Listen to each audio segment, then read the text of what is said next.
welcome to this session from somebody who definitely doesn't have any of that kind of ice. Do any of you have that kind of ice? No. Yeah, one day. One day. So it's something to aspire to, for sure. We're here, of course, to talk about this absolutely seismic shift that has taken place across the media landscape, and one driven not by institutions but by individuals. Individuals like you three here. The creator economy is certainly no longer a fringe movement. It's a thriving global force where people build audiences, shape culture and generate income, often without ever stepping inside a traditional newsroom or studio.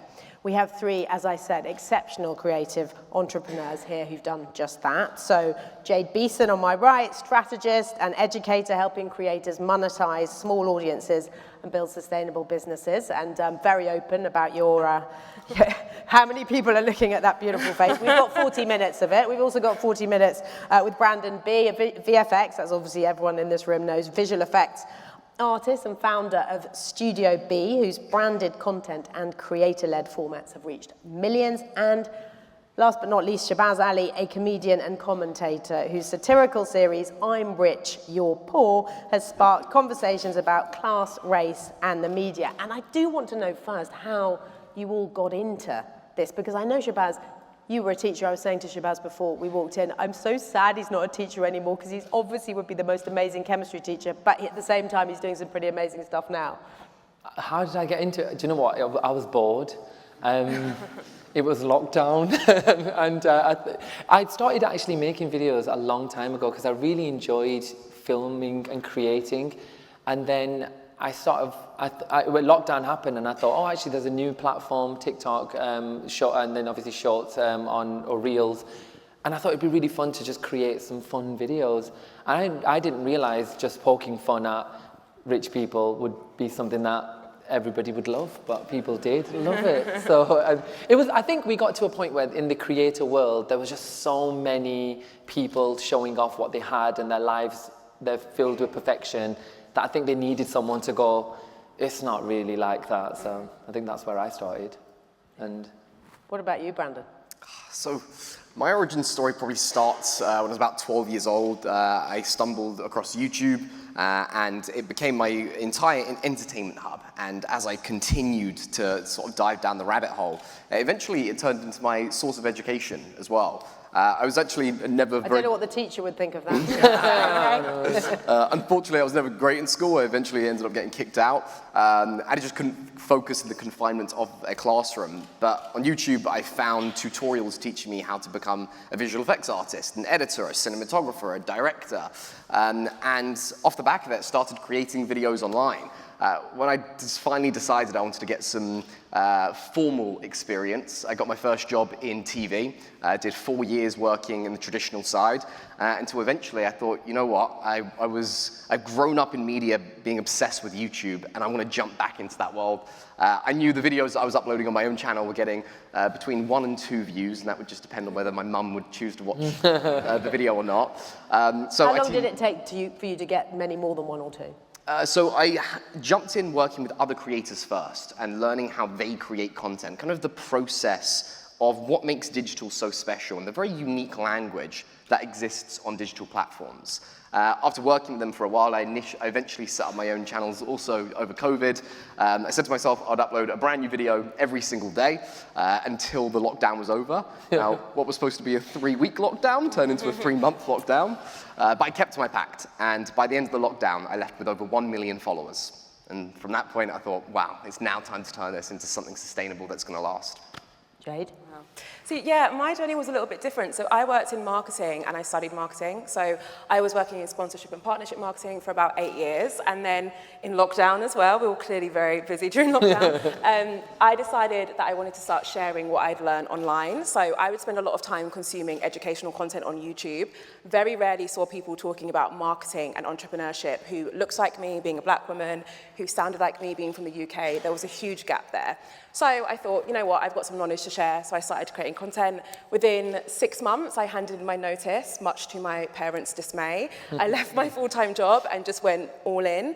And then I've not turned back since. So it was quite a quick journey for me. And you were very open in that video that we showed about, you know, how you are monetizing it and how you can make money out of it. I wonder whether, you know, more generally, are any of you willing to share, is this financially beneficial to you? Are you able to Absolutely. live a good life? Are you driving around, do you have those No, I ice don't trays have the now? ice cubes just yet. I will say, I left teaching. I loved teaching. It was a great job and it was amazing. You don't teach for the money, but I can make my yearly salary in a video. So yeah. Yeah, that is kind of sobering, isn't it? Sobering, certainly for the education system anyway. I wanted to talk a little bit about the power of niche, because we were talking earlier, Tim Davie was talking earlier about the universality issue, very important for the BBC to appeal to everybody and for public service broadcasters to do that. But actually what we've learned many times over is that you can monetize specific content. In a world chasing viral hits, niche creators are quietly building empires. So Jade, you built a business around helping creators monetize small audiences. I wonder what mindset shift that involves, and how does it challenge traditional broadcaster thinking, for example? Yeah, for sure. I mean, something that I think is worth sharing is part of my journey. The reason why I was able to quit my job in 6 months is because I was out earning my job with just 10,000 subscribers in 6 months. I was already out earning my 9 to 5. That shows the power of having a channel and an audience who are hyper-targeted and very specific. They're small, but they're mighty, right? So in terms of the mindset shift, I think it comes down to a shift from reach to resonance. So instead of trying to create content that has mass appeal, it's more about being hyper-specific about who your content is for.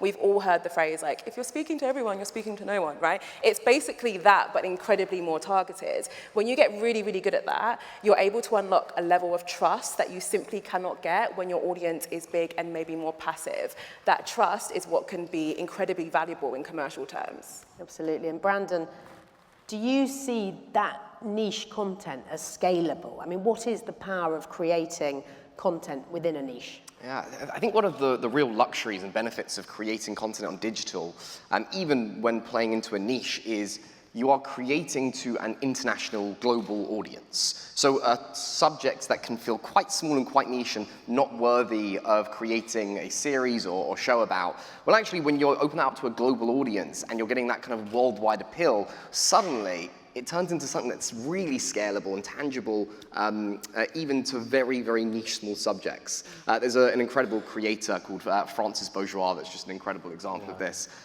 He is a creator who creates content about train spotting. He stands there at train stations, he wears a little GoPro on his head, and he just gets very excited every time he sees a train pass by. He now has his own series on 4.0 off the back of it.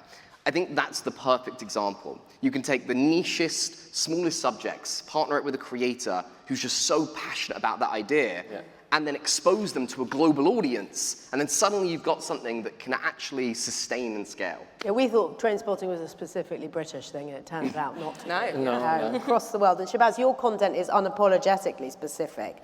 Do you think broadcasters are missing opportunities by chasing broad appeal? I do think so. I think we tend, like Jade said, we tend to think, oh, do you know what? Let's try and get everyone. The thing that I found is, especially when it comes to viral videos, I've had so many viral videos, but have I really built a strong audience and a strong community from them? No. I will say to any creator or any person that's making videos or making any type of content, you don't want viral videos. They're great to have a number. Oh my God, 23 million people watch my video.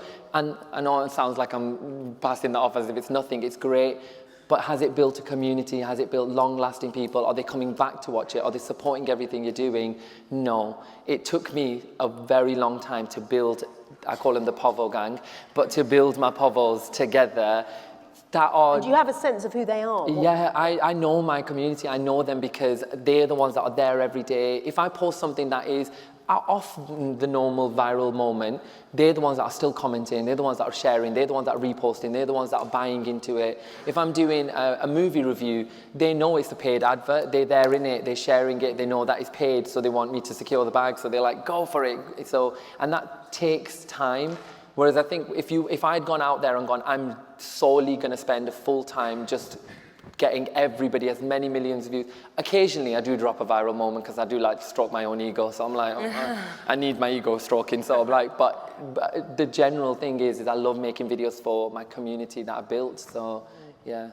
And if we talk a bit about monetization without selling out, so I suppose that's kind of money and integrity. And Jade, you've monetized through courses, through memberships, through podcasts, so you've got that kind of diversification, but which model would you say gives you the most creative control and I suppose ties into that, you know, not losing your integrity? Yeah, for sure. I think memberships has been the most consistent income stream that I've had since the early days of my journey. And I think part of the reason is because I have full creative control, like it's my membership. I've completely built it from the ground up, right?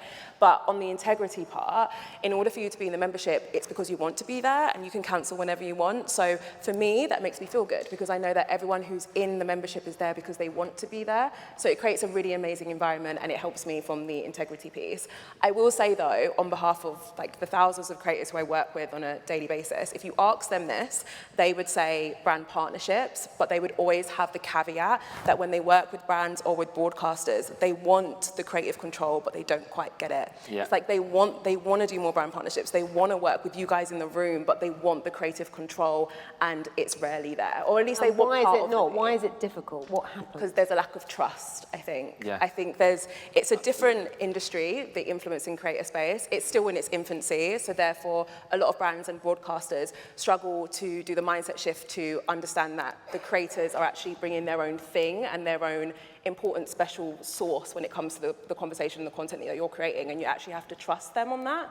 Because at the end of the day, if you strip them from that and you don't allow them to have a say in what you're creating, then you end up losing what makes them so special and you end up missing out on the value that they bring.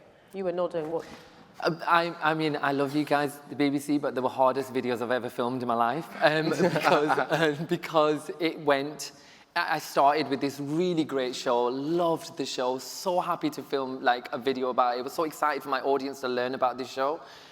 By the time it got to the 15 layers it went to, someone somewhere did not like something, and then the other person didn't like something, then someone else didn't like something. By the time it got to my video, I had a script, and I was like, but then why did you ask me to be me? That you've obviously asked me to come on board to be me, but then you've gone and given me a script from, I don't know, Joe in an office. No offense, Joe. I'm sure Joe's very good at his job, and I'd love to give a right of reply on the BBC side, but I can't because I don't know the story. But it was just one of those. It was one of those situations where, like you said, it's trust. So it's just trust. It's knowing that the creator knows what they're doing. They've built an audience because they know what they're doing. Leave them to it, and obviously there'll be certain points that you want to hit. You don't want them completely going off track, but you just trust them. it's interesting that you say that because obviously that's something that you hear from probably lots of people in this room who have started out making more traditional programs and traditional content that leave us, we're the people who make this, leave us, trust us. Brandon, you work with both creators and brands. And what is for you the biggest challenge in terms of keeping those collaborations authentic, if you like? Yeah, I think we're in a really unique position. So as a studio, we have the honor of working with so many incredible brands, launching campaigns, whether it be for product releases or titles, or even just creating their long-form YouTube content.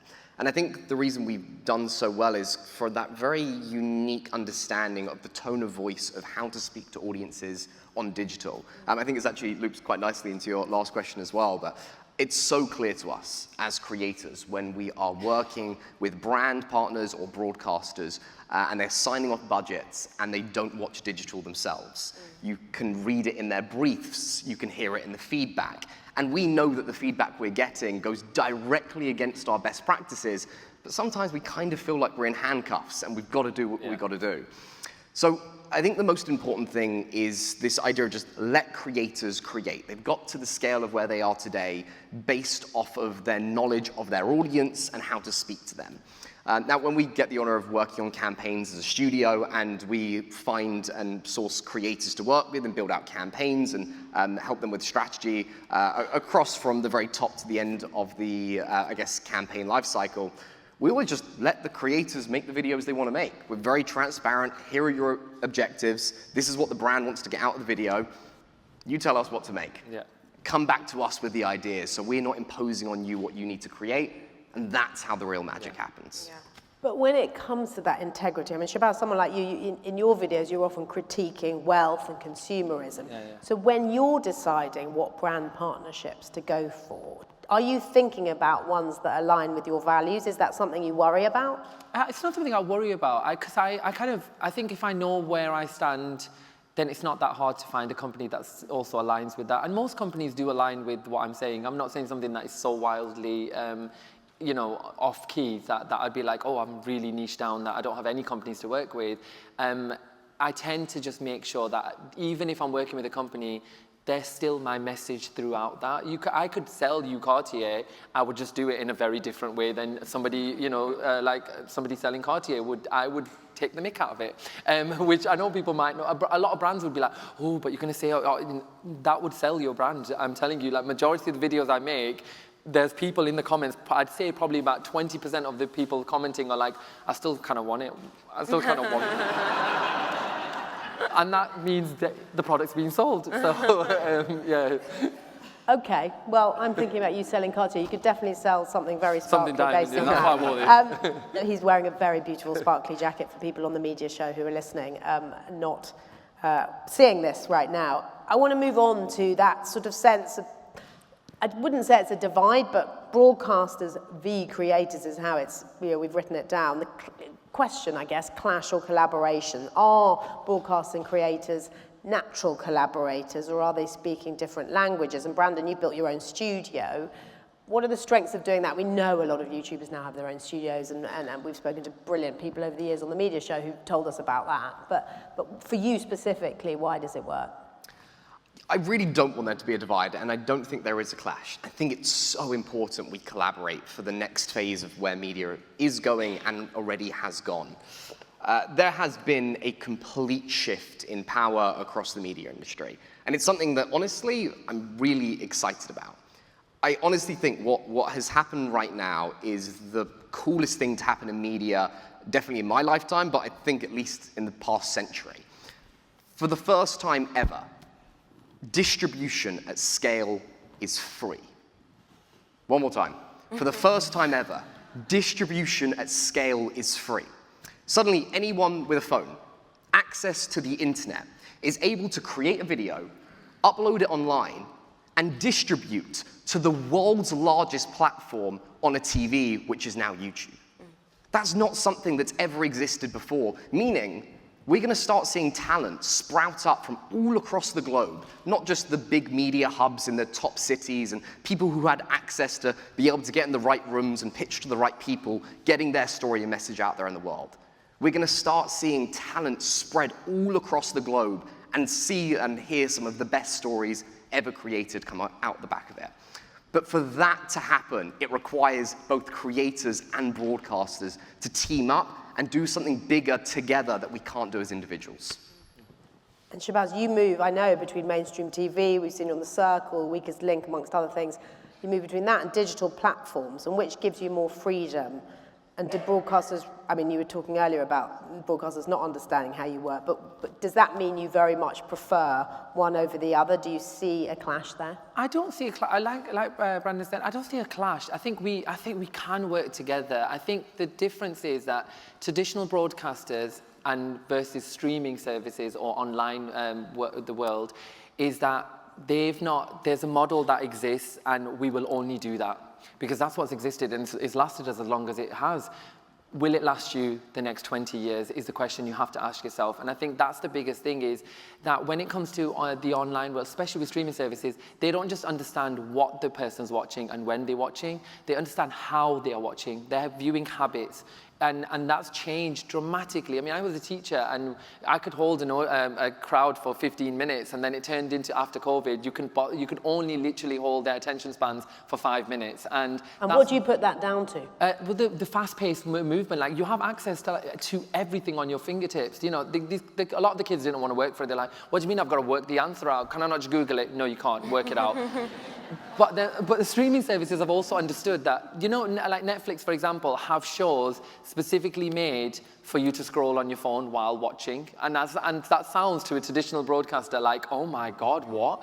But that's because they've understood that there is a market for it, and they've understood the audiences. And I think that's what the difference is knowing that that is the future. Like when it comes to social creators as well, we're not the end thing that you tack on at the end when you've got a bit of, got a couple of £100, you like throw it at a creator. We should be part of the full making of whatever it is that you're producing. Whether it's a show and you think, oh, actually, this person, me, I'm going to have an audience of 2 million people that are going to know about your show. There might be a newspaper, I'm not going to say which one, that might not necessarily get the audience that I'm going to get, but I have the access. So that is free for you, or if you pay a certain amount, that's a certain amount for you, isn't it? It's not as much as an advert on TV is going to cost, I'll tell you that much, right? Yeah, it is, but that's what you used to pay. You could have paid millions. Now you can pay thousands and you can get the same level, and more, if not more people seeing your show, so. Yeah, but it's even stacked on top of that. Yeah. You get more eyeballs, plus you get the data, plus you get the parasocial relationship with the. It's like this. It's stacking. Yeah. So right now, digital is cheaper than any other medium. Absolutely. It's gonna keep rising, and to the point it will eventually surpass. And I think at that point, it's so important that we do work together and we work in harmony. And we've seen now broadcasters obviously waking up to the likes of you guys, that there is a kind of, I don't know, we've seen people moving across different areas. We know that younger people trust influencers in a way that perhaps older people trust old school journalists, or whatever it might be. But Jade, from your perspective, do you see a move into broadcasting as something you'd be interested in? Is it a route that you would take? Yeah, I think if you ask the average creator, they'd probably say the same thing, which is yes, if the opportunity was right. I think there's sometimes a misconception that maybe creators in the creator economy don't necessarily look at broadcasters in, the respectful light that maybe they hope for, and I think that's incorrect. We very much still look at broadcasters as incredible companies who we'd love to partner with. And I think what I loved about the initial question that you asked is that you asked, are we speaking the same languages, like creators and broadcasters? I feel like we are, but one is like heavily accented or something. You know what I mean? It's like when I speak to my grandma who's like Jamaican with patois and I only understand half of what she's saying. It's like that. We're talking about the same thing. It's the same language. It's just sometimes we're not quite communicating effectively, but we have the same objectives. Yeah. We want to create content that engages our audience, that excites our audience, right? So it seems like a missed opportunity for us not to lean into that. And I think when it comes to working with creators, if there's one thing I could say today, it's not always just about working with creators for talent. Please work with them as consultants. If you want to create content that thrives in a social-first space, and you are trying to take a format that you've been doing traditionally on TV, and you're wondering why it's not working on socials, it's because it's not the right format. It needs to change, right? Creators know the changes that need to be made. This isn't just me plugging myself, although I am available. And we know how much you're charging. We all are. But creators, they studied these algorithms. This has been their life for years, and they're there and they want to work with you guys. They want to help, so, hire them. And I think we've got a bit more time left. I want to talk about kind of owning your IP and shaping the future. And obviously, everybody in this room knows in a creator-first world, IP, intellectual property is everything. So Jade, a nuts and bolts question to you. How do creators turn content into product while keeping ownership? Yeah. Is that possible? It is completely possible, yeah. And I think a lot of the creators on the panel today have done an amazing job of that. I think a big thing for creators when they're trying to create their own products is they have to think about the product alignment. And something that creators have that a lot of traditional media companies don't is they have an incredible understanding of what their audience wants and needs. Because we have this open dialogue with our audience, we are constantly getting feedback, whether we want it or not. We are constantly getting feedback from our audience. They are telling me what we like and what they don't like. So creating a product or a service needs to be produced with that in mind, right? You need to spend time getting to know your audience and make sure there's alignment there. Once you have that, figuring out what to do next shouldn't feel that difficult. And I think that's why you're seeing so many creators turn into entrepreneurs and see so much success in that light, because they are leaning into what they know about their audience and they're able to create products and services effectively off the back of that. And you, Shabaz, you mentioned, talked about povos earlier, you've even trademarked your brand and even the word povo.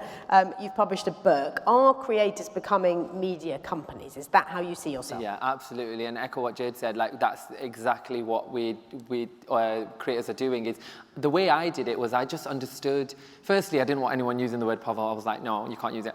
I don't mind the povos using it. I just don't want big companies using it and they're making money off it. No, it's one of those things where I was like, do you know what, my audience, like for example, the book, did I ever think I'd write a book? No, there was such a demand for it because they were like, this would be really cool to have your stuff in a written format for people who love books. And I love reading, so I thought that's a really fun thing. Did it sell well? It sold really well. And like, even though it really sounds really stupid, but like merch, having the word written povo written on your, who would ever have the word written poverty written on a top? But I sold so many of them and I was like, how mad is it that there's people in the streets walking around with the word I'm a povo on their top? I was like, it's a brilliant sign that the British love irony. They do love it. But I understood, like Jade said, I understood that there was a need for it. That, you know, if I had gone all of a sudden and said, hi, by the way, guys, I'm going to bring out my own ice cube trays, or I'm going to bring out, new bracelets that cost, 2 million, my audience isn't going to think I know that because I know my audience. So it's echoing exactly that. We get our feedback, and I get my feedback not just from one type of group of people. When you do a market research thing, you've hand selected a certain group. I've got access to billions, and I'm like, I don't know what to do with all you lot because you will tell me whether you like it. And you'll tell me when you don't. More than that, more than when you like it, they tell you when they don't like it. And do you see yourself as a media company? Definitely. Yeah. I'd say pretty much all creators at scale are media companies at this point. I'm so impressed by the operations behind the scenes of how they're actually running it. With probably one of the coolest things now seeing analysts playing a big part in creator studios and the depths of knowledge we as creators are now learning firsthand from the data that we're receiving from these platforms, helping us understand literally down to the frame when we are doing things right or wrong that our audience either is or isn't liking, and then being able to take that knowledge instantly and implement that learning into the next video straight away. We are just stacking learning so quickly, and I think as a whole and as an industry, all just getting better and better very quick. And what about you in terms of working with advertisers to amplify their IP? Yeah, so I think of IP a little bit differently. So I don't have any products. I don't sell anything direct to consumer. But when I think of IP, it's actually around building characters. I love fictional content. All of our videos are scripted, and we whisk our audience away into these fantastical worlds. And the thing that's really exciting me at the moment is I've seen over the past 3 years, we've done so many incredible partnerships with both studios, broadcasters, and brands, helping scale their IP. I mean, last month we had the most viral video across the entire UK, and it was a brand deal. Wow. It was for Netflix for Squid Games, that was it, Squid Games, and it got 100 million views in 3 weeks on a branded piece for IP. So our audience loves stories, and they love us building these characters and taking them on these journeys, but a lot of the work that we've done so far has been with other brands' IPs and stories. So now we're on this beautiful journey where we're developing a whole slate of IPs and characters ourselves, so we can start turning them into our own big, magnificent stories and build our own little Disney. The key thing I want to get out of all of you here, I think, is what do you need? What is the thing, or more than one thing, you need from maybe government or the regulator or broadcasters, whoever it would be? What would help you grow, and what would help you, if you got a great offer from America, for example, say, no, I'm staying in Britain. What do you want? Yeah. There's a couple of things that come to mind for me. I think for me, personally, as a creator and where I'm at, what I need is kind of the support and almost the respect of seeing me and my social media agency as a business, and as a business that's there to help you, and kind of not seeing the creator lens as one that tarnishes and removes some credibility from what I'm doing. And I do think a lot of brands and broadcasters are moving away from that, but to your point about the US, I think they're further along. I think they have a lot of respect for creators who are producing their own services and products, and they actually seek them out a bit more, which is why a lot of creators move over to the US, because there's a lot more money there. Which brings me on to the second thing, and this is even more the case for the creators who I work with, who are beginners, intermediates. They need money. That's what they need, because they want to do it full time. Like, they need support, whether it's government loans and grants that businesses get access to, but creators don't. It's stuff like that. That's what they need to support their journey. Do you agree, Brandon? Yeah, and I feel unfortunate, like the US is vastly ahead of us here in the UK, especially looking in this lens. I'd say in the US, digital is now almost seen as traditional, which really doesn't feel the case here. And I suppose it means we can learn from it quickly, and what is it that you want if we are learning? So I think one of the big elements comes down to capital and investment into what creators have started to build, but now need the help and resource from everyone in this room to take to the next level. Looking at the US very quickly, Dude Perfect just did a raise of $100 million. You had Beast, just had a $5 billion valuation, did a $300 million raise. Darman Studios, undisclosed, we know it's an 8-figure investment pool. That is not happening in the UK. As far as I'm aware from my knowledge, there hasn't been any large creator investments made in the area yet to really scale the magnitude of what could happen. The model exists, and the US has seen it, and they're doing it, and they're throwing money at it. It's just a question of who's going to get the ball rolling over here. Shabaz, is there one thing, two things, and is it from government? Is it from a regulator? Money. No. I mean, everyone in this room might say money. Yeah, no, everyone. I know. The thing is, I think the most important thing is just trust us. Like, we want to work with you, genuinely want to work with. There's some amazing shows, films. I love movie and film, and there's so many creators that love their TV and films and entertainment. We want to work with traditional media. We want to work together, and we want to be respected. Like, it's so difficult to stand working on a line with other traditional people and still be seen as, oh, he's the creator, what they're going to say. When we are saying, we're speaking sense, and so just trust us. We'll help you, promise. I do want to throw this out to the audience, so if anyone does have any questions, please let me know. But I just wanted to start first with a show of hands. Just how many of you have worked with a creator in the past year? Yeah, a few. Definitely not the majority in the room, but definitely a few. And of you who put your hands up, how many were brought in not just as talent, as these three were talking about, but to help share strategy or format development? Yes, still. I mean, actually, it looks like most people who work with a creator did that. Very well done. These three will be pleased. And I would love to hear, I think we all probably would love to hear one or two reflections. What worked, what didn't, what surprised you? Is anyone willing to share anything from those experiences? Great. I don't know, perhaps, we have got a microphone. It's coming your way right now. Wayne Garvey from Sony. I think you're really interested in what you're saying about commissioning, because you're self-commissioning. And we have an environment in which we over-commission, particularly in entertainment, all the time. And it's a problem that the industry needs to do. What I've learned working with creators is we're about perfection. We put things out that are perfect. That's why we have so many people commissioning, because it will be perfect. Strangely enough, it often isn't. What you guys do, I'm quite interested in your views on this, it's you perfect the pitch when you're on air. It's constant iteration, which is something we don't do in traditional media, and I'd just like your thoughts on that, because I think that's a big change. Anyone got a thought on that? Yeah. Ooh, do you want to jump in? So it's actually, we built a model in our studio, and it came from a book I read called Scaling People. It takes the idea, it's called The Lean Startup, my bad. It takes this idea from Silicon Valley about how they build their tech products and something called the MVP, minimum viable product. Essentially, the idea and the big learning from this book was don't spend so long perfecting the product. Get the very minimum, also people call it the minimum lovable product, but the smallest, cheapest, quickest version of that show in our instance out to the public.